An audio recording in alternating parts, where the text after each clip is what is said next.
Rob Hanley, welcome to the show, my man, Mr. Fix It. Thank you, sir. Thanks for having me again. Yeah, this is going to be a lot of fun. So everybody listening, I call Rob Mr. Fix It because he's come in, turned around a couple of my friends' businesses. And recently, Rob and I did a deep dive for one of my clients who has a $10 million a year supplement company. Rob, what are some of the obvious opportunities that you saw for our friend, and then also generally in small business owners, for that owner to take more money off the table without necessarily increasing sales and adding more costs and complexity to the business? Yeah, sure. I mean, the number one thing that I think is always worth looking at is what are you paying for? So going through your P&L and writing out, I'm paying this amount of money for this outcome. And a lot of the time, like we saw with this client of yours, people are paying a lot of money for an activity that can be achieved with 10%. So you can replace staff with automation. Instead of making a new hire, you can get a piece of software. That's the first thing, because you're just getting a better return on your expense base there, or a greater margin. Second one is making sure you're managing your cash properly. This is by far one of the biggest problems I see in companies is they do not manage their cash appropriately. And this has to do with things like, how do you negotiate with your suppliers? How do you manage your invoices? How do you manage paying your bills? And then how do you manage your inventory if you have some? And the third way is actually to make sure that before you focus on increasing the volume of transactions, you also focus on maximizing the transactions you're getting. So it's the classic stuff. If you have someone coming to you and buying, make an upsell or two or three. If you have someone who's already in a buying mood, but they're not quite ready to commit, offer payment terms, offer a trial. And my favorite example of this, just to give something really concrete for people, is years ago, I had a medical publishing company, and we would use paid traffic to get people in the standard, hey, get this free thing, here's us a low price offer. And then we would immediately go for a $99 upsell. And when people wouldn't take that, we would just say, hey, we get it. You've never heard of us before. You've never seen us before. So what we'll do is we'll give you total access to the whole program for 4 days for just $1. And if we don't hear from you, we'll just rebill you the other $98. We then tested, do we do a reminder of rebill on day 2 or day 3? So what side of the transaction, to maximize how many people would rebill happily, because otherwise, if you don't remind people, they're just going to go get you a bunch of refunds, whatever.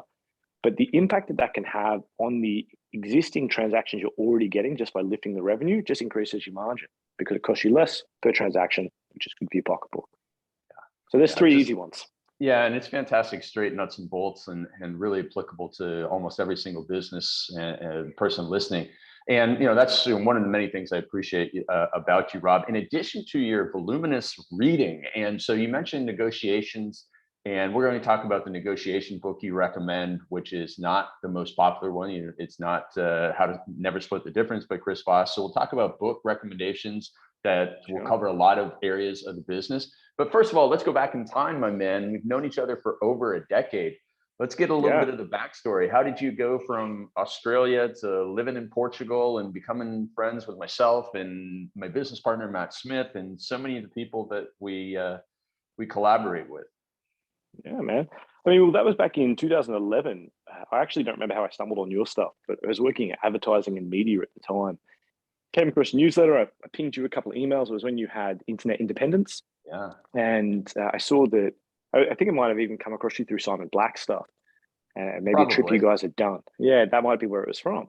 So I came across you guys that way, and obviously sent you an email, as I mentioned, contacted your business partner about some other stuff when I had some questions about things he'd written. And that's where it really began. But from there, I left media. I did some direct response consulting, built some small publishing companies. And then back in 2017, I got into turnarounds, and in late 2017, and then as some personal things happened in my life, I shifted back towards consulting. So that was 4 years ago now. And that's somewhere along that path. I traveled the world and lived in a bunch of different countries, and eventually Portugal. And ate some octopus along the way. That's Rob and I bond over some octopus meals, that's for sure. We've traveled to a few countries, and you've lived in Thailand, Portugal, Australia, Thailand. Obviously America. Yeah, Vietnam. I spent some time in Colombia, some time in Germany. I'm probably missing something at this point. Germany? Where in Germany? Berlin. Berlin. So Berlin was one of my favorite European summer spots. Oh, nice. And then how did you come across Simon Black stuff, if that's how you found me? Do you remember that? Yeah, vaguely. I think it was 2009. I was on a trip, my first backpacking trip through Europe in the dead of winter. I must have come across a drop from the old Casey Without Borders emails, because it used to be Simon Black and Fitzroy McLean. I remember reading those. Yeah, it was around then they transitioned into Sovereign Man. And I Yeah. think that just sort of started it. But I remember reading those. I remember being, this is a bit of a weird story, but being in a hostel in London, because I was still quite young. And I was staying in like a full on like hostel room, right? Bunk beds, right? With my girlfriend at the time.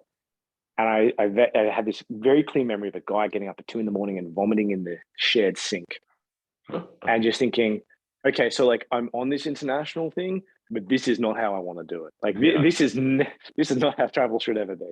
And I can Yeah. happily tell you that no one has vomited in my sink since while I have been traveling.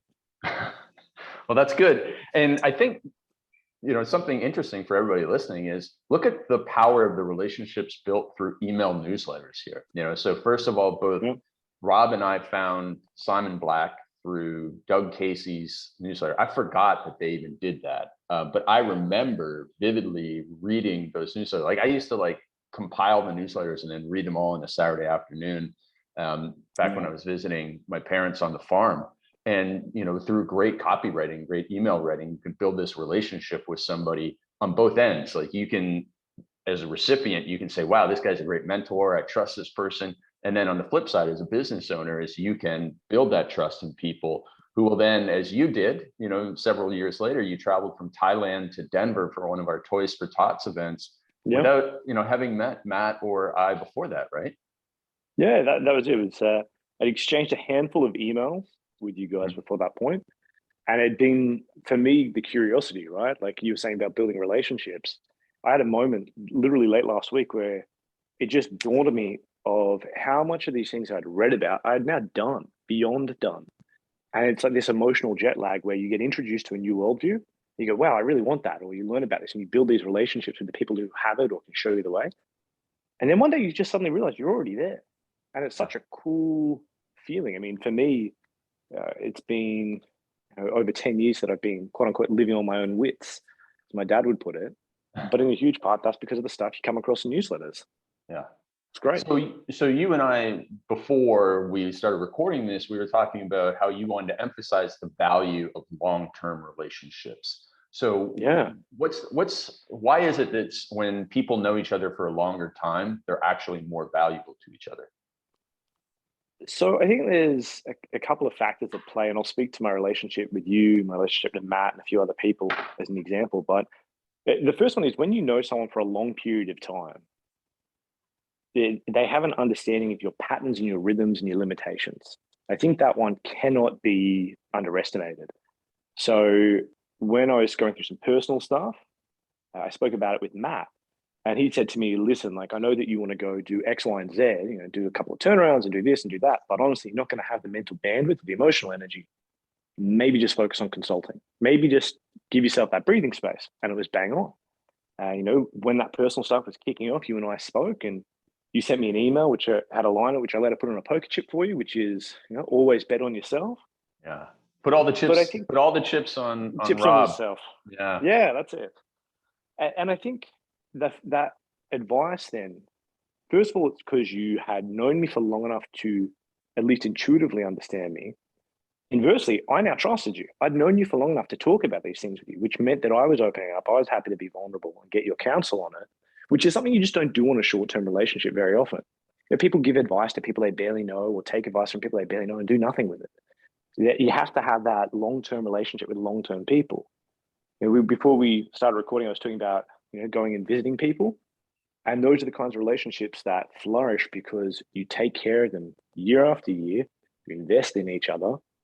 And there's a great joy in that. But there is also a great level of support, which I also believe you can only build in non-convenient relationships. You and I do not live in the same country. It is not easy for us to, right? And it's not easy for us to see each other face to face compared to walk down the street.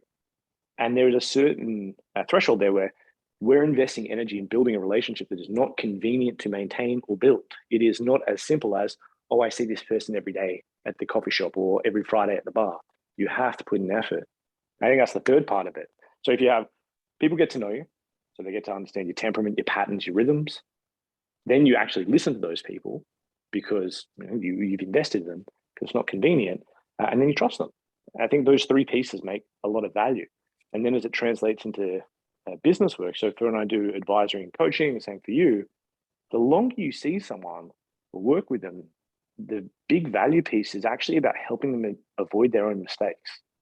So I've got a client who every time he's just about to do a launch, he becomes incredibly anxious and thinks everything's about to go wrong. Now, the first time, that made sense. But when you see that happen 5, 6 times, the correct thing is, well, instead of going through this checklist and stressing yourself out more, we know this happens every time. This is your body getting excited. You know this, we've seen this.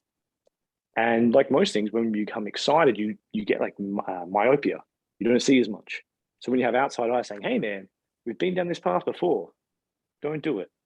It's a bad idea. You go, oh yeah, of course. Like I'm so overwhelmed right now, or excited or stressed that I would forget this otherwise.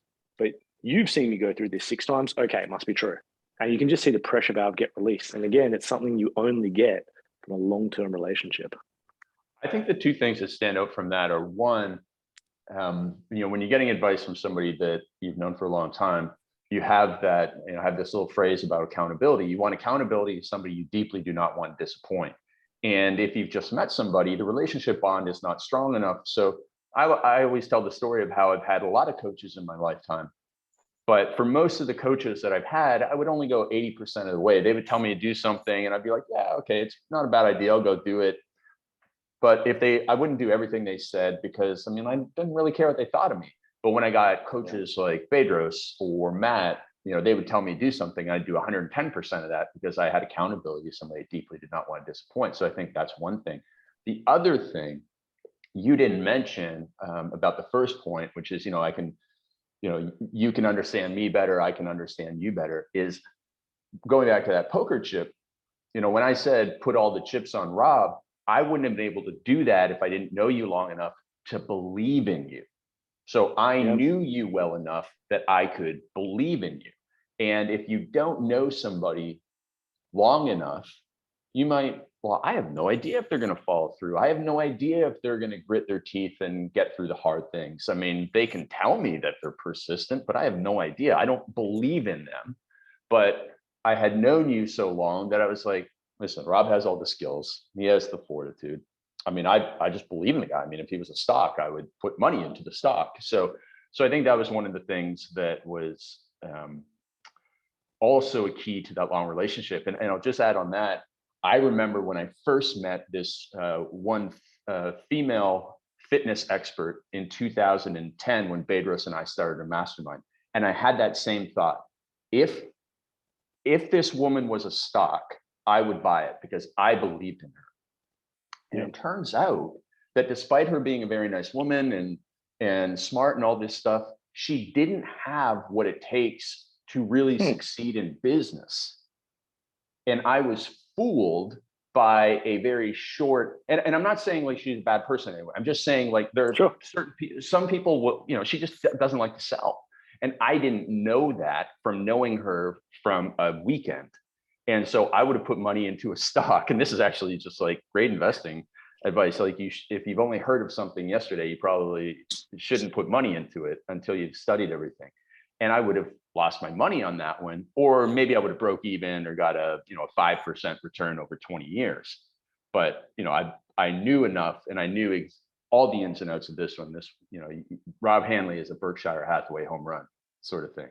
Oh, I like the words. Nah. Yeah, to expand on it, it's true, and I think it's especially now, it's very easy to make a quick 2-dimensional assessment of someone, including yourself. This is the other thing, like on a personal level, to imagine you're capable of things, to believe you're capable of things that are completely, and we'll tie on this later with the personality test, but to think, oh, I can do it because I saw some 2-dimensional character on Instagram do it, therefore I can do it. And it's also worth being patient with yourself in making an assessment. You're not good or bad, and you're not talented or untalented, but understanding that you have to go get observable evidence about your capabilities, whoever you are, whether it's as a leader, a salesperson, a manufacturer, a producer, whatever. You have to look at what you have done as an indication. It doesn't mean you can't change. It doesn't mean you can't improve. But again, start with, well, I mean, who am I really? What am I really like? Because I might sit down with you and say, Craig, I'm going to go start a diamond mine in Africa. And you might say, well, I don't think he is, for a lot of good reasons. Whereas if I turn to you said something that was more aligned with my skills, my temperament, my behavior of the past, you'd be like, oh, 100% I'll bet on that. If you told me you were going to turn around a diamond mine in Africa, I would believe that. But start, I don't know about that. So I had written these two questions down before this because I like to ask them to everybody, but they're actually really fitting to ask now. So first of all, when you were a kid, what did you want to be? When I was a kid, I wanted to be a cartoonist and illustrator. That was 100% it. So I have a very clear memory of being like 8 years old and seeing the back of the classroom, having come up with my own character, and then having competitions for other people to draw, to copy it, to draw it. So that was when I was much, much younger. Cartoonist, illustrator. Huh. What was the influence there? I have no idea. I think I just had a temperament or a propensity towards drawing. And so people were like, oh, you're really good at drawing. And as someone who craved probably being good or being the best, well, you just follow where you're rewarded, right? Yeah. Oh, you're really good at drawing. I'll keep on drawing. So you double that and you go to 16. What did you want to be at 16? 16, I actually had just dropped out of economics to go do art. So this is all about to get really weird. So I had been encouraged to do economics for at least 6 months. You know, my family really wanted me to do it because fair enough. Yeah, I could understand the application of that over art from their eyes. But I did it for 6 months and I hated it. And at the time, I couldn't figure out why. Knowing what I know now, it's because the teacher didn't have skin in the game or real world experience. She was a great teacher for sure. But it wasn't like I was sitting there with an options trader teaching us, here's how the economy works, or an oil trader or a hedge fund manager. I was there with the teacher. And while I went to a good school and the teacher would have done well, in hindsight, I think this is probably what went through my mind of, if you're so smart, why haven't you gone and made a bunch of money doing this? It was just one of those things. I also had a problem with authority at that age. But yeah, at 16, I went back into art. But again, it was, I don't believe because I was good at art, I am at best an average artist. Like I won a couple of prizes and whatnot. But my real skill, though, was milking what I was good at. You know, explore, find something you're good at, exploit it. And just that seemed to drive me. I mean, I ended up doing a graphic design degree back in the day. Oh, wow. But I had a conversation. I had a client once who she used to work at Next Computing and later with Microsoft and Xbox. This very intelligent woman. And I was transitioning out of design and more into marketing, business consulting. And she and I were having a conversation once about why don't I want to do design? I was like, because I don't want to be paid to push pixels to someone else. Like, it's just not impactful. I don't get to choose what I'm doing, which is an autonomy issue. And it's just not paying enough. I want to make lots of money and enjoy it. And design really failed on both of those aspects for me personally. Mm-hmm. So there's a curveball for you. Probably something you knew about me. No. So then you fast forward to 24, and what did you want to be at that point? Ooh, okay. 24 was the final year I worked in advertising. I think in a nutshell, I wanted to be rich. I wanted to be exotic. I wanted to travel the world. This was... You wanted to be Felix Dennis? Ooh, or did you not know of him yet? I don't think I'd come across his stuff yet. Maybe I had, but I think I just knew that because I was working in advertising and media, I just knew that there was something off about that. I really just wanted that sense of autonomy, that sense of world travel. I'm making a bunch of money, no masters, no gods kind of thing. And I wish I could tell you what it was specifically in my head at 24, but I definitely can tell you that I quit my job by surprise to myself. So I was 24 and I quit my job, last job I ever had, and it was sitting with my managing director, and I turned to him and I was like, I'm not happy. I don't know why I'm not happy. I've got a couple of theories. And then he said, well, take the week and think about it and let's hammer it down. And a week later, I came back to him and was like, nah, man, I'm just done. Like the words came out of my mouth as I quit. And I was like, I can't believe I'm saying this. But it was just this boiling over. And we were talking before about, can you grit your teeth and get through it? I think something I learned from sailing when I was younger was possibly to be too good at gritting my teeth and getting through things. Like I would ignore these signs of this is bad, this is bad, this is bad in the pursuit of getting things done. I think that was a very big surprise to me that I quit, but it was a fantastic decision ultimately. Yeah, I'm going to save the other question on that for later on. Let's take a hard left turn, and then so like everybody, we all come up against really difficult points in our life. You did, and I can't remember if it was 2017, 2018. You came up to a really hard point in your life. And you sent me a message the other day on Instagram. You said, hey, here's an idea for a podcast. Let's jump on and let's talk about how at that hard, that intersection in my life, I asked you for some help on something. You gave me some feedback. It was really helpful, and it's allowed me to be successful in some areas. So why don't you tell us the story? So it's one of those things that I'm sure I've told variations of this story before. So if anyone's heard it, just settle in for this variation of it. But basically in 2017, I was at I would say multiple junctures in my life. So there was some stuff going on in my personal life, there was some stuff going on in my career, and there was some stuff going on in my health and fitness. So the health and fitness was the easy one. I just wanted to get stronger. I was training with this gym out of Texas, using their programming, Atomic Athlete, phenomenal gym, unbelievably demanding workouts, and I loved it. And I'd just taken my front squat to 121 kilos. So I was feeling real good. I think you were still using that when we trained in Portugal. I was still using it. It's only recently that I've come off it, but we'll get into the nuts and bolts of it. But yeah, so I bumped it to 121 kilo front squat while weighing about 82 kilos. Now I can't put that in pounds, but it was about 1.4, 1.5 times my body weight, which was a huge goal of mine that I achieved. Now, business-wise, I was looking to do turnarounds and make a bunch of money. And I had this stuff in my personal life going on. I messaged you and it's like, hey man, so, here's my goals, here's what I'm thinking. I'm going to fix this thing in my personal life. And it's going to be great. It's tough right now, but it'll be great. I've got this big squat goal. I want to do a small cycle or 2 for my back squat now, really make sure that's up to par. And on top of that, small love squats for everybody listening. That's like squatting every single day for 6 weeks or something. It's just whatever it is, it's disgusting. Like someone who I once talked about this with said to me, yeah, the only way you do a small love cycle and survive it is steroids. And I was like, whether it's true or not, I don't know, but that should give you an indication of the demands of a small love cycle. So I basically turned to him. I was like, I'm going to do all 3, man. Like I'm going to do this squat thing. I'm going to sort out this personal life thing. I'm going to do this wealth thing. And I don't know if it was you'd already recorded the episode with Mark about the importance of having 1 dominant goal and 3 maintenance goals. 1 for each area of your life. Yeah, I've talked about it so many places. Yeah, but I remember listening to that at the time, and I thought I'd clocked it, but I hadn't really. Like it still hadn't fully sunk in. And then my journey in fully buying into that idea was very slow. So when all the stuff in my personal life came to a head, I saw you the night it happened. I think, the night it happened. Yeah. And that was all pretty destructive. 2 days later, we were sitting doing one of your annual planning sessions. And my goal for the next 12 months was incredibly simple.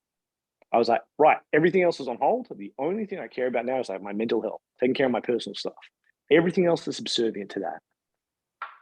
And part of me felt like it was weird. I gritted my teeth and white knuckled my way along for so long at that point that I felt like I was giving up in a way. Like I'm not going balls to the wall on everything. But then that next 12 months was incredible. It was such an incredible year. I wasn't as stressed despite everything that had happened. It was so clear. Everything was so easy relative. And that was maybe the first taste of it. Now after 2019 passed, 2020, I think about, what am I going to do 2020? And it was like I'd now suddenly gained too much energy. And I started to walk down the old path of, well, I can have more than 1 goal, right? I can do 2 things. And it turned out to be a very good year, 2020, and same to 2021 business-wise. And I kind of forgot about this stuff. But in the last, honestly, 6 weeks, I changed my training up. And this was actually really surprising to me was I changed my training up. And in the past, my giant reserves of energy have allowed me to fool myself that I am capable of achieving many, many things. And when I switched to this new programming, which is pretty straightforward, I'm in and out of the gym within 40 minutes, 3 times a week for weights. The program is Tactical Barbells Operator Template for anyone interested. But I was stunned because I would come home from the gym, I'd feel great. I wouldn't really feel tired. I would literally be excited to go to the gym already. And then when I added in the cardio layer, which is about 20 minutes every day, I would be really excited to go to the gym again. And it clocked with me. I was like, oh, wow, this is like the healthy version of what I went through in 2019. Where in 2019, just because of all the things that had happened and I was so wrecked, I didn't have the energy to try and pursue multiple goals. So I naturally had to let everything else suppress. But now I have all the capability, all the energy, and I'm pursuing these things that don't wreck me. And now it keeps me focus on my priority of strength. That's something that is important to me. I think about having kids. I think about what do I want to be like as a dad. But I'm not trying to be 1,000-pound deadlifter. I'm not trying to compete at the world weightlifting competitions. I'm just trying to get a little stronger, but it's not the dominant, dominant investment for my energy. Yeah. My dominant investment for my energy is business. So I've taken the same approach there, which is like, right now I've started doing, I've done a bunch of turnarounds. Now I'm focusing more on $15 to $50 million companies. So I'm putting together materials for them. That is all it is. And I just focus on making a chip away at that every day. And I've learned how to structure that in such a way that's engaging for me. But at the end of the day, I don't wipe myself out. I am still excited to go back to the gym tomorrow, to do the work tomorrow, to do the things tomorrow. And I think that's probably been the hardest lesson in terms of I've got a thick skull, because the hardest lesson because I've got a thick skull is, you said this 5 years ago, which was just pick one goal, man. Just pick one goal that takes up the most of your energy. Everything else just supports. I accidentally got it in 2019, but it took me until 2022 to really drill it internally.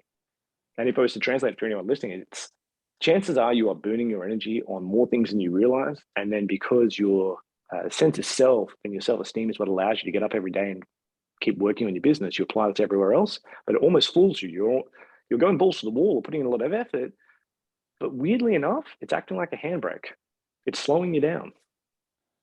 Yeah, so a couple of thoughts on that. First of all, the average person, they're so all over the place, and most of their energy goes towards the trivial. So that, that's why they tend not to be successful. More successful people are actually able to get rid of the trivial. But then, like you said, there's too many goals, even within the business. In many cases, there's too many competing goals of business, and they're also trying to do triathlons and stuff like that.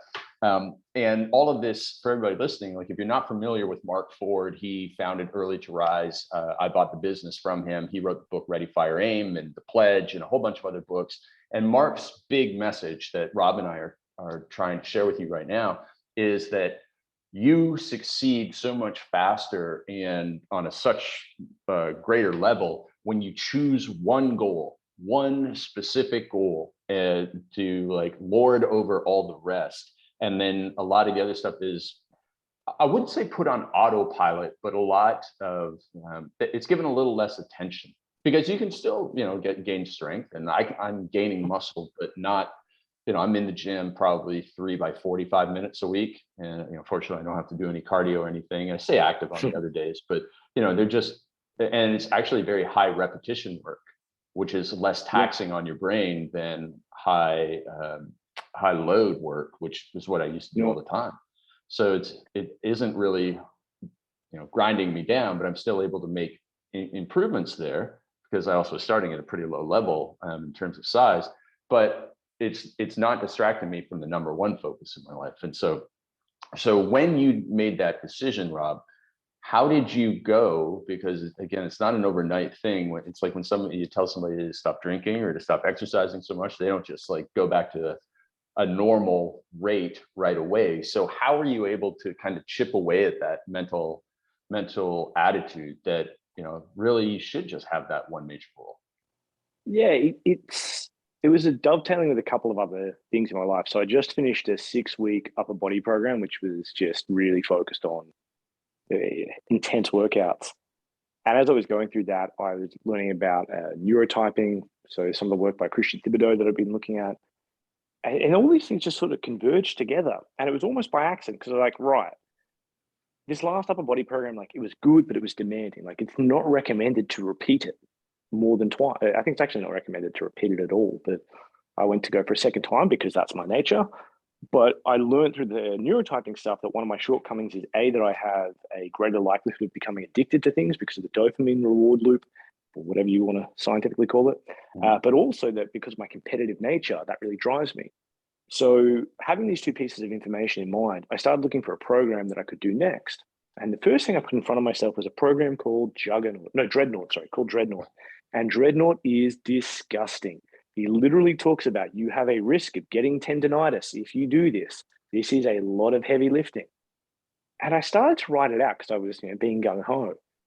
It just has this moment of clarity. I was like, the only reason I'm doing this is because it gives me an opportunity to be the best, to compete. But I don't actually care about being a power lifter. I don't care about being this. I don't go to competitions. This is stupid. And I'd stumbled on tactical barbell stuff, Black stuff before. And so I went back and had a sniff of it. And I was like, actually, this program seems really simple, really, really simple, not overly taxing. And as I read through the book that he put together on it, there's a line which is talking about practicing strength. And as someone who did yoga, I get that idea of practice. You're never trying to exert yourself fully. You're just practicing. And it was like that little light bulb, which took 5 years to warm up, finally went off. And I was like, got it. I don't have to stop being strong or fit. I can still get stronger, fitter, or maintain. But also, if it's not my main goal, it shouldn't dominate my energy. I should still be able to go do all sorts of things afterwards. When I'd done that training program to take my squat up to 121 kilos, I still remember like hobbling halfway home. And I would stop at this park halfway up the hill if I walked home. And then I would hobble all the way up to my apartment. And I'd finally it would take me an hour to get home from the gym because I'd just be hobbling. Other times I was like, my legs are too ruined. I'm catching a taxi. That was not my main goal at the time. Strength was not my goal. Yet that was the level of energy it was consuming. How on earth can you have time for other things, which are more important, if you're putting all your energy, well, not even the word time, sorry. It's not how can you have more time, it's how can you have more energy? How do you have more energy for what matters if you're spending so much energy at the gym? Which is crazy. Yeah, the means became more of a time suck than getting to the end of, so it's like, what's the point of training so much that, my friend Alan Cosgrove said this to me years ago, like, what's the point of training so much that, if you're a dad, that you can't actually go and play soccer with your kids because your legs are so sore? Like, why would you do lunges, like so many lunges and so on and so forth? Why would you train for triathlons, 15 hours a week, like when you have a family? Like, it's, so much of this stuff just doesn't make sense, but we get sucked into it, whether it's we want to be a part of the club or whether you want to have your competitive mindset appeased. So when you then dialed back, and how did having more energy manifest into improving your wealth and your business? I mean, the first thing is, it was a shock. It was an absolute shock to be like, oh, wow, I have all this energy. It was hard to express after years of going to the gym and having that, call it expected sensation, expected energy levels post-gym, just to not have it. It was this mind-boggling moment. I was like, oh my God, I've got so much energy. I can jump onto a phone call straight away. I don't hobble home from my workouts. This is wild. I can lift my arms. And that was actually the first thing that told me it was working. It's sort of like when you brush your teeth. I don't know if you remember this, but I think it's in My Life in Advertising. It talks about how people wouldn't brush their teeth because there was no sensation that something was happening. So they put in a substance that would give you both the taste and the, what do you call, like the bubbling or whatever it is. And that was what made people go, oh, my toothpaste is working. For me, it was the same with the gym. All of a sudden, I'd come back and have energy. And I wouldn't be like, oh, on the couch and breathing heavy. I'd walk in back, cool. So, all right, let's get some lunch going. Let's get this happening. It was that there was no break. And that was really enjoyable. And that then worked out perfectly around the same time that I swapped programs. Was I got in touch with a guy who I learned a lot from when I was younger, a guy called Alan Weiss. And he and I have started some coaching calls, which have been really beneficial. Having a guy who's in his 70s has dominated the coaching and advisory world. And being able to show up to those calls and not have to think about, oh, is my workout going to wreck me before that call? Do I need to reschedule my workout? And it's something that I took for granted for so long, that a workout equals exhausted equals schedule things around it. I never once questioned the logic of that because I just took for granted that workout equals exhausted. I come out of these tactical barbell workouts. Like last week was it 4 sets of 5 or something? 4 sets of 3 at 90% E1RM. I walked out of those happy to jump on a phone. No problem. That is not something I've experienced for a long time. So part of it might be my age as well and my awareness of my own limitations, which is a good thing. But I also think the other one is I'm not trying to pretend to be anybody anymore. I'm not seeking acceptance, from anyone else. I can sit down and tell myself I love myself 10 times. I don't need to hear it from someone else. And that just makes it a lot easier to focus on, hey, this is what works. But then off the back of that, so having Alan give the advice, similar to what you were saying before, is you have someone you don't want to disappoint. And this is like the far-reaching second, third order consequence. If I go to the gym and wreck myself, I waste my time on the phone with Alan, I waste his time, and I don't do something about it. Whereas if I go to the gym and don't wreck myself, I can have a call with him, sit down after the call, type up my notes, make my action steps, and get to work and feel really accomplished. And I know that this is a bit of a slower burn here. You know, I'm not going to go click a paid traffic button, but I also know this will pay dividends because I'm actually working on it, as opposed to going, oh, cool idea, and being done. Are you still training at that gym down by the water that you took? I actually train at one that's a little bit closer because I got too lazy to walk the 20 minutes, and now I walk 10 minutes. Okay, good. Well, I mean, that actually leads to my next question, which was, you seem to be, and I don't know what your life really is like, but you seem to be one of the people I know that has the most white space on the schedule and the calendar. You read a lot of books, you do a lot of thinking time. What's the power of putting that into place for the busy entrepreneur? Because this is something I try and hammer home. And what does it do when you're able to get people to do that? And what's it done for you? Sure. Okay. It's a much bigger question that you asked than you may have realized. There's layers to it because everything has layers. But the first thing is it actually gives you a time to rest and reset. I think people underestimate the importance of this. So most of the entrepreneurs you'll come across have a high dopamine activity, like they're very dopamine oriented. They love the challenge, they love the competition. So if you're bouncing from competition to competition, challenge, you're wearing yourself out. And you may get stuck in a loop where you're pursuing challenges and competition just because that's how you're wired, not because it's beneficial. And putting a handbrake in place is just super useful. The second thing is that when you have that awareness of, oh, I'm getting exhausted because I keep pursuing things, it allows you to take a step back and stop yourself from being stressed. The truth is people make better decisions when they're less stressed, well slept, and the stakes feel lower. But and we all know this, when you get super stressed, super emotional, everything feels horrible. You know, that personal stuff going on in 2017, to me, those stakes were insurmountable. I felt by the time it all fell apart, that I was dragging my nerves, my raw nerves over broken glass, because I was just keep on going. I'm going to be David Goggins type stuff. But that doesn't work for the average human. And that's not how I'm wired, at least. So I think the first thing is putting white space allows you to rest and recover, which has a second order consequence of helping you feel better, which helps you make better decisions, which helps you be more present with your family, all these good things. The second, do you have any particular ways that you rest and recover? A lot of the time now it's the sun. I am just banging heavy on the sun. I will get out there for 45 minutes and just sit down because it's hard to read your phone and dick around on your phone when you're in the sun because it's just too bright. But the other thing I've tried to do is make sure that I can always walk between appointments. And it's a weird little rule of thumb, but if you can't spend 15 minutes moving between appointments, your calendar's probably too packed.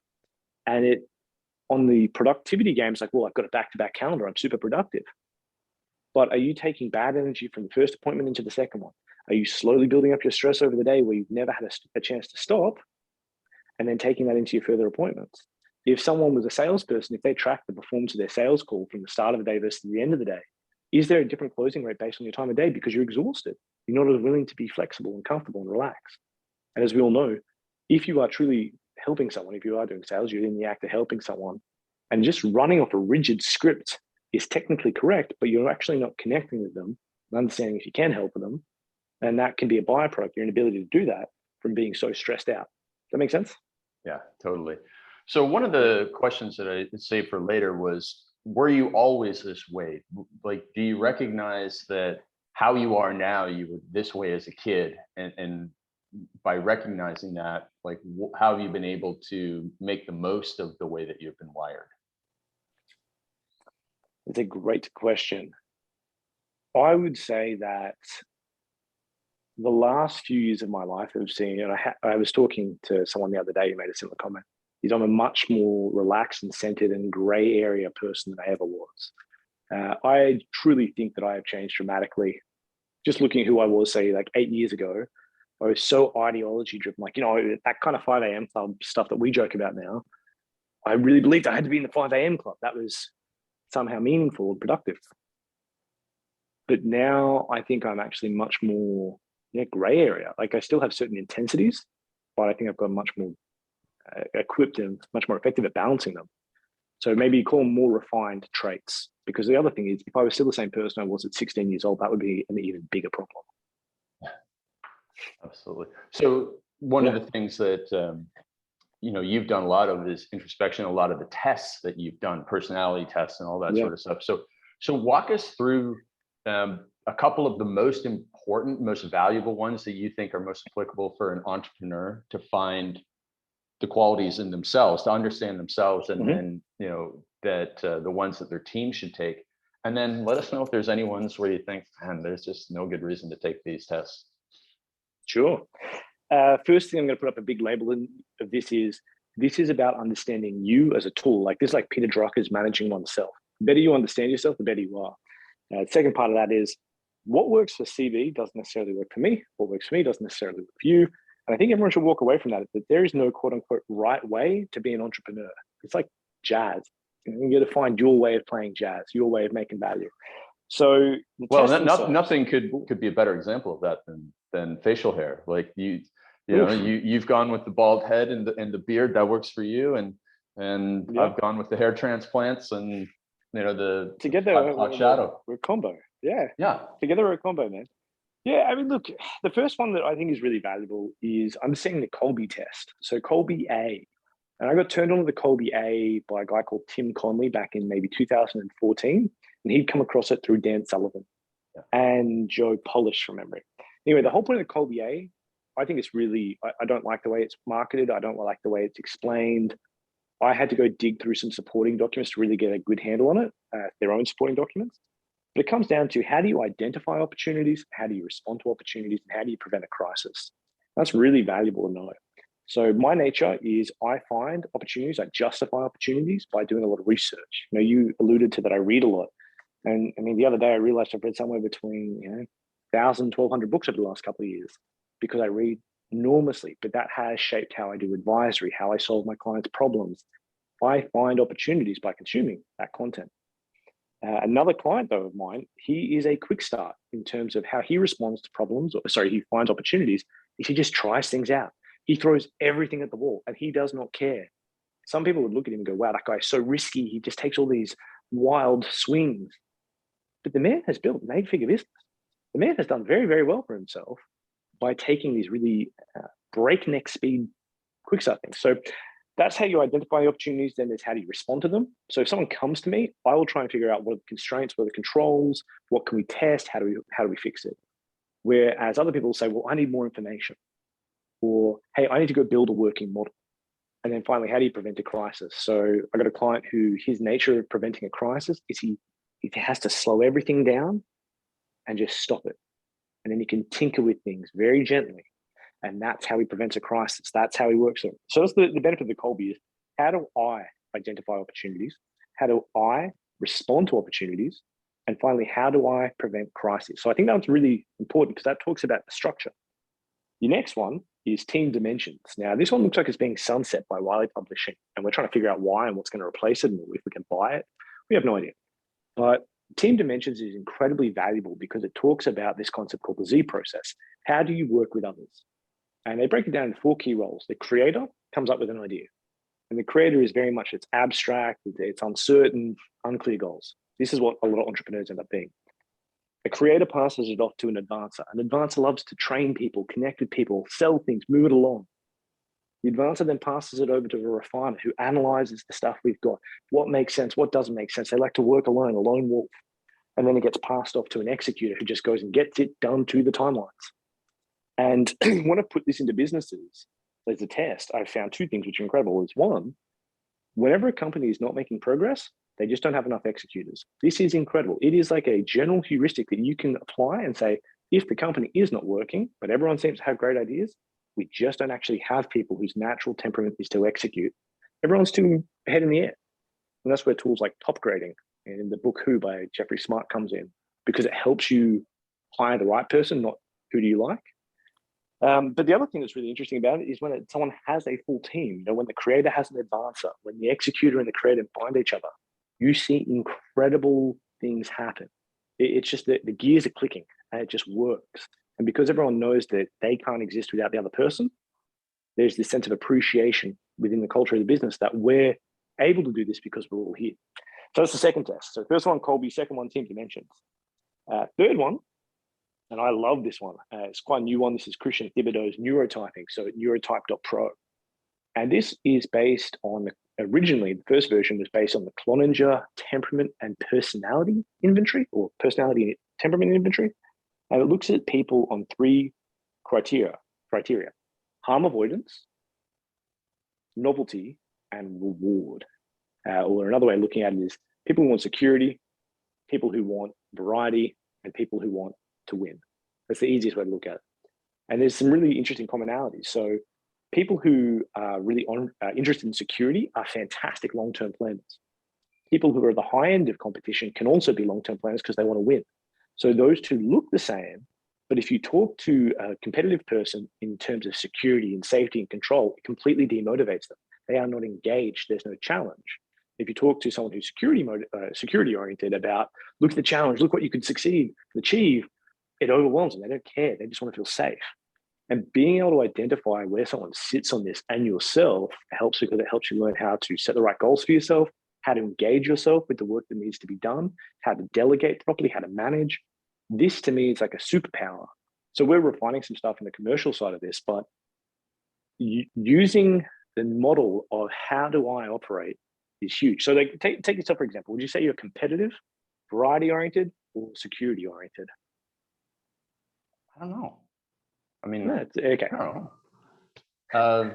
See, here's the problem with these things. I could answer yes to all of them. I just feel like whenever I do the cold lead, I'm like, sure, I could say yes to all three of these things. You know, it's just like, I don't know. The weird part about all this is that when we go through this ourselves, if you do it alone, you're going to have this response. I could be anything, because we've all got this overinflated sense of self. When you ask your partner will look at you and go, oh, no. You're not security oriented. You are risky as hell. But you'll be like, no, but there's that one time that, I drove the car really safely. And I'm like, yeah, that was an aberration. That was not normal. You're a risky person.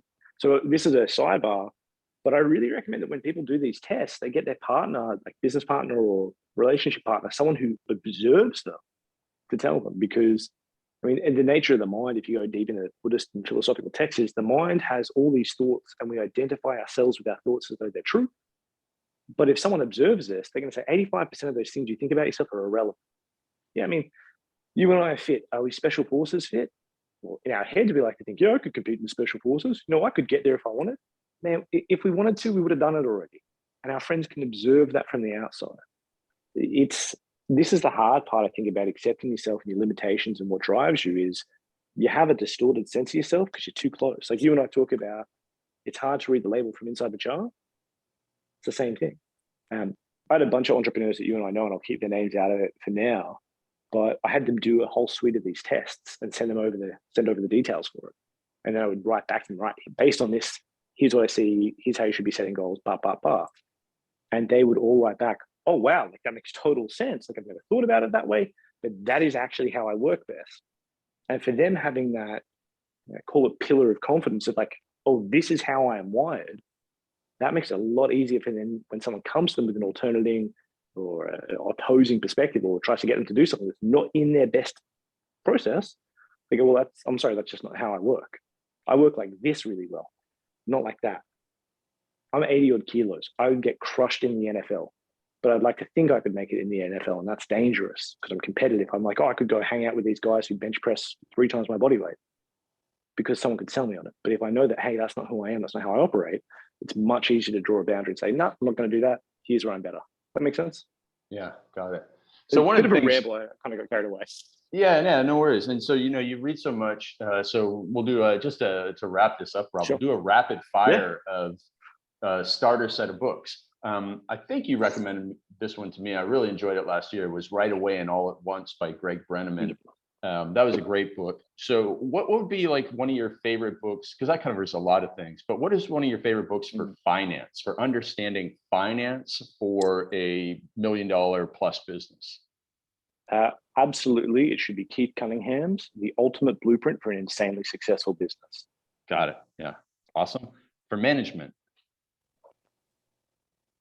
For management, it's industry dependent. If you're in a more, call it traditional industry like manufacturing, I think things like EOS are quite good.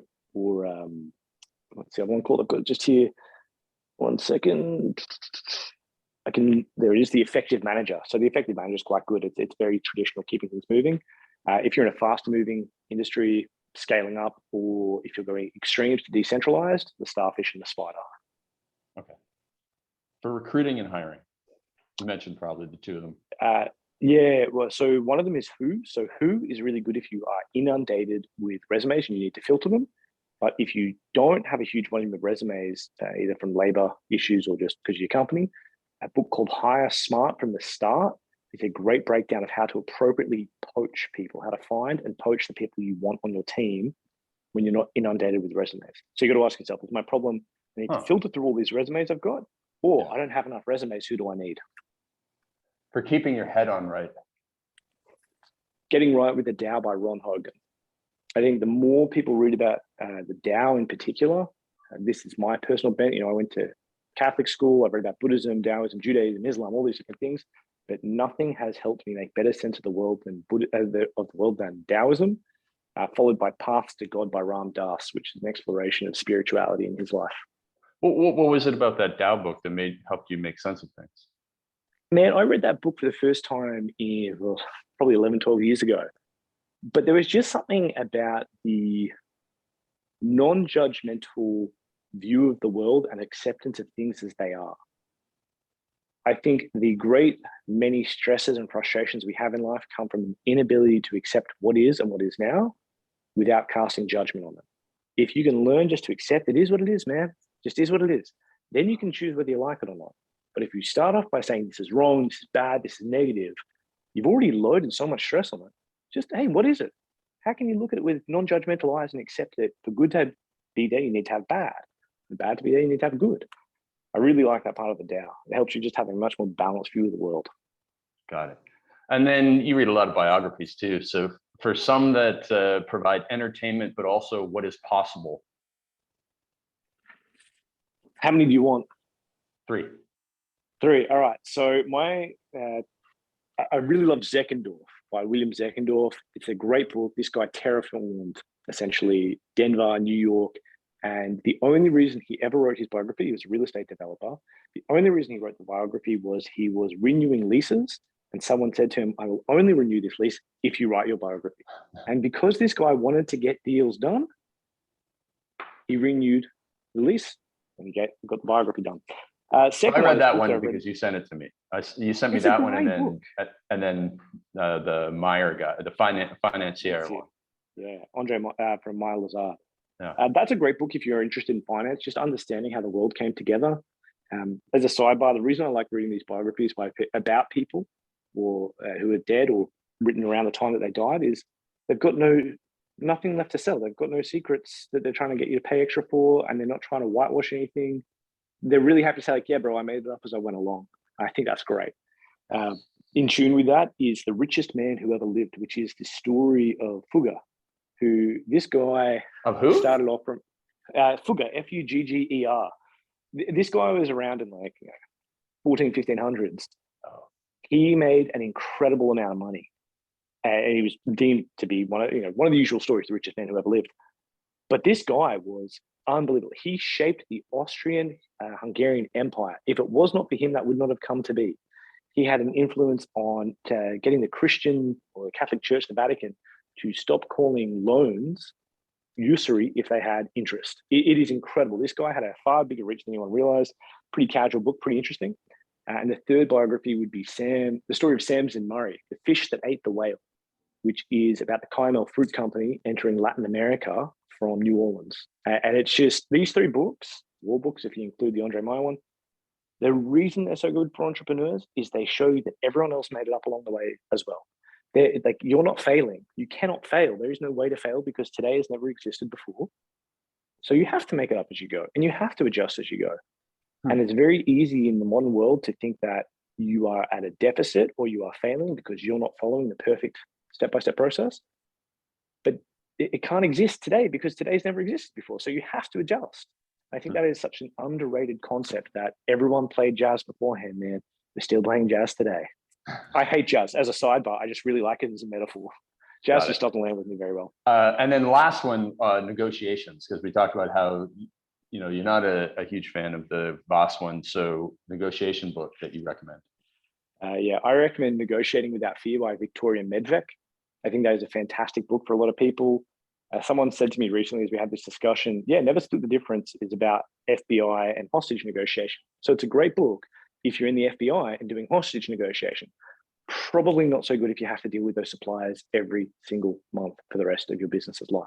So Victoria Medbeck's book, Negotiating Without Fear, it is one of the most concise books you will ever come across in negotiation. It will take you through the whole process. It will give you everything you need to know. And it's so bloody good, you will still want to hire her at the end for something. You don't even know what. That's how good it is. Excellent. All right, my man. So is there anything else that I should have asked you about today that I haven't asked you about today? Let me think. Is there anything else you should have asked me today that you haven't asked me today? Yeah. I tell you what, it's not so much something that you didn't ask me, but I think this is more just a general observation that I've had over the last couple of years. It's slowly built.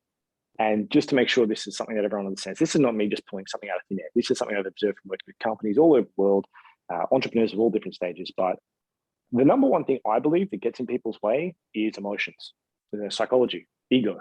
And the benefit of having someone who can observe you from the outside cannot be understated, whether it's a therapist, a business coach, whatever, that's a plus. The second part of that then is if someone can help you navigate the emotional, psychological side, which you will go through because you are a human, we are wired this way. There was a study done years ago where if people don't have the emotional part of their brain, they actually can't make decisions. Like they can't.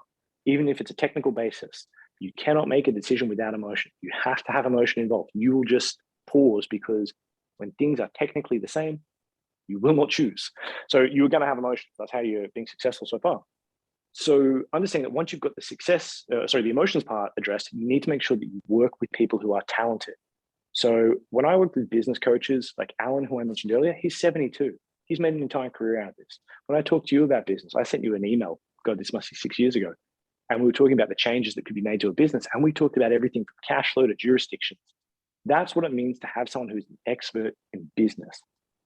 Be very aware of who you are working with if you let someone into your brain, because someone might have a very positive sounding thing, like I'm going to pick on it just a bit, but using a DJFM voice to close a negotiation. It sounds really compelling and anyone can learn it. It's very tactically efficient, but it may not be the most important thing at a high level. So understand that your emotions are at play. So having a business coach or a therapist to help you with that stuff is very valuable so that you make decisions more rationally as opposed to reactively. And to make sure that that person you seek counsel from actually understands what they're talking about. They're not just tactically excellent, but they are strategically excellent. They are macro level excellent by comparison. I just can't beat that home enough. I've been blessed to have people like you and Matt in my life that have given me that bigger perspective when I haven't had it. I think there's a lot to be said for having friends and relationships with people who are older than you, where you do feel dumb, because that gives you a broader perspective. And if I could just underscore that, I'd be very happy. Amazing. Rob, how can, people are like, hey, listen, I wouldn't mind turning around my business, or if they want to extract some more profits or get themselves aligned, all this sort of stuff, get your outside eyes. How can people get a hold of you? Yeah, the best way you can do it is to contact me by Rob, that's R-O-B, at Rob Hanley, ROBHANLY.com. Or if you're so inclined, you can jump on Instagram, find me, and it's just at ROBHANLY. I think I'm one of the 9 people Craig follows, so it's very easy. Just go to Craig's profile, look at the 9 people. There I am. You don't write a lot of email newsletters, but they're pretty darn good when you do. So that's robhanley.com? Yeah, rob at robhanley.com and then robhanley.com. Yeah, and then they'll get on the email newsletter list. Yeah, that's it. Yeah, that's it.